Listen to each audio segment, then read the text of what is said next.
महने गुणाब्धये चक्रवर्ती तनोजाया सार्वभौमाय मङ्गलम्। वेद वेदान्त वेद्याय मेधश्यामलमूर्तये वेद वेदान्त वेद्याय मेधश्यामलमूर्तये पुंसमोहनरूपाय पुण्यश्लोकाय मङ्गलम्।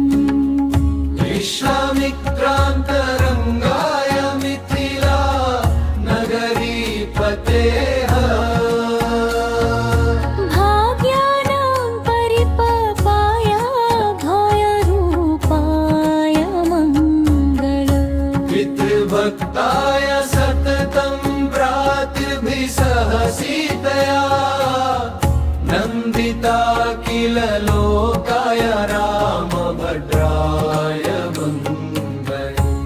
रक्तसाकेतवासाय चित्तपूतारिणारे सेव्य सर्वयमिनां गिरोधाराय मङ्गले। स्वामित्रिणा च जनक्या भापुराणासिधारिणे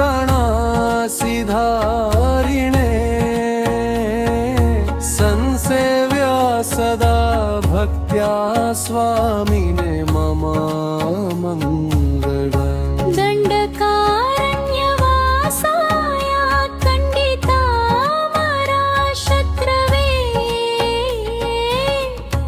गृहद्राजाय भक्ताय मुक्तिदायास्तु मङ्गलम्।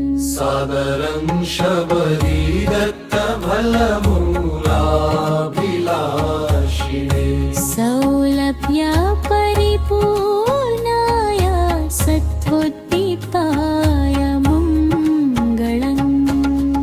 हनुमत्सेविताय हरिषाभीष्टदायिने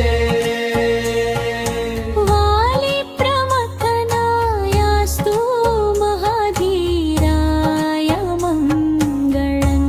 श्रीमते रघुवीराय सेतुलुम्बिराय सिन्धरा जितराक्षसराजा